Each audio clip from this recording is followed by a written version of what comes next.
Dan Allah mengingatkan kepada kita dalam surah Al-A'raf ayat 99.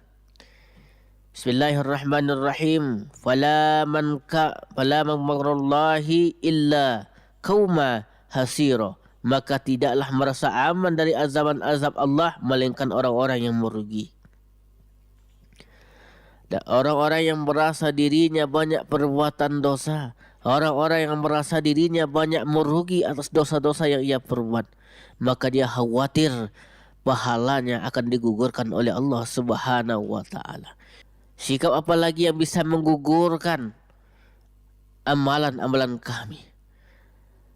Rasulullah menjawab, amalan-amalanmu, pahalamu bisa gugur disebabkan pertama adalah kekafiran, kesyirikan, kemurtaban, dan kemunafikan. Amalan yang pertama yang dijelaskan oleh Allah adalah syirik dan kemurtadan. Syirik itu menggugurkan dosa kita. Orang yang menyekutukan Allah. Bahkan dalam surah Al-Zumar Allah menegaskan kepada kita yang artinya, dan sesungguhnya telah wahyukan kepada engkau wahai Muhammad dan kepada yang sebelum engkau, jika kamu berbuat syirik niscaya akan gugur, terhapuslah amalmu, dan tentulah kamu termasuk orang-orang yang merugi. Jangan pernah kita menduakan Allah, jangan pernah kita menyekutukan Allah. Ingat, Allah lah yang maha penolong bagi kita. Bukankah kita mengucapkan kalimat asyhadu an la ilaha illallah wa asyhadu anna Muhammadar Rasulullah? Bahkan diri kita bersaksi tidak Tuhan selain Allah dan Nabi Muhammad itu utusan Allah. Yang kedua, Rasulullah menjelaskan kepada para sahabat, tahukah yang bisa menggugurkan perbuatan dosa? Yakni riya, yaitu seorang yang beramal dan memperlihatkan amalannya kepada manusia. Tidak ada gunanya kita memperlihatkan amal ibadah kita kepada sesama manusia. Ya, saya telah banyak beribadah, saya telah banyak berimpak, saya telah banyak berzakat. Tidak ada gunanya. Lebih baik kita tunjukkan amalan kita, kita tunjukkan ibadah kita hanya kepada Allah. Yang ketiga adalah sikap atau sifat yang sangat dibencikan oleh Allah, kita mendatangi dukun, peramal dan sejenisnya, mempunyai omongan kosong, berobat kepada dukun, itu tidak boleh. Sama saja kita menggugurkan amalan kita.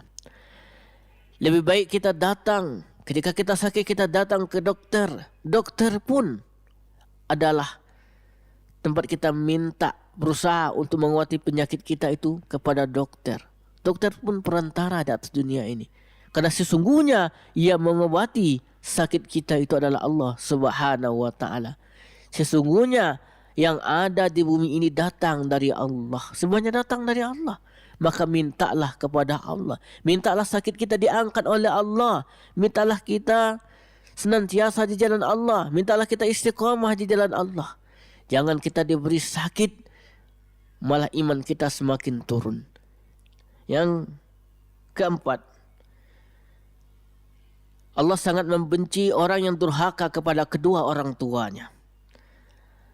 Bahkan Allah mengatakan ada 3 golongan manusia yang Allah tidak akan menerima dari mereka amalan wajib, fardu, dan tidak pula amalan sunnah, nafilah.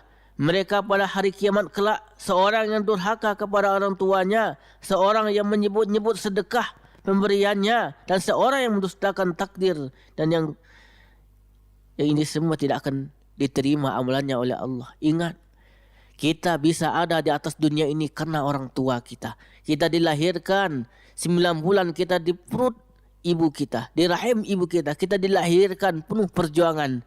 Bahkan ibu kita melahirkan kita, bertaruh nyawa, mendidik kita, membesarkan kita.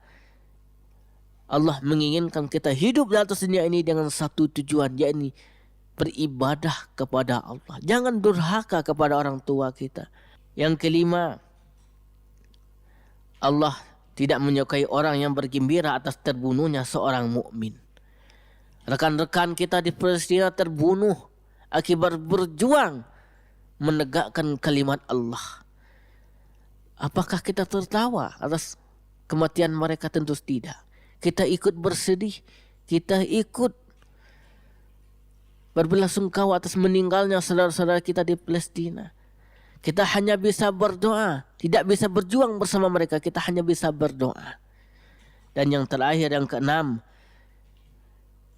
Allah sangat membenci orang yang mengakui selain ayahnya sebagai orang tuanya. Nauzubillah min zalim. Ya, Rasulullah pernah bersabda, barang siapa yang mengakui selain ayahnya atau mengakui selain tuannya sebagai majikan pemilik karena membencinya, maka baginya laknat Allah, laknat para malaikat, seluruh manusia, serta Allah tidak akan menerima amalan wajib maupun yang sunnah.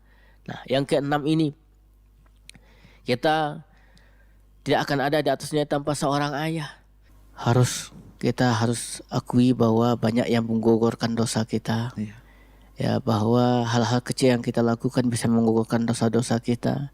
Durhaka kepada orang tua, syirik, ya bahkan ria. Ya, banyak yang bisa menggugurkan dosa kita. Mari kita lihat diri kita, kita benahi diri kita sebelum maut menjemput kita.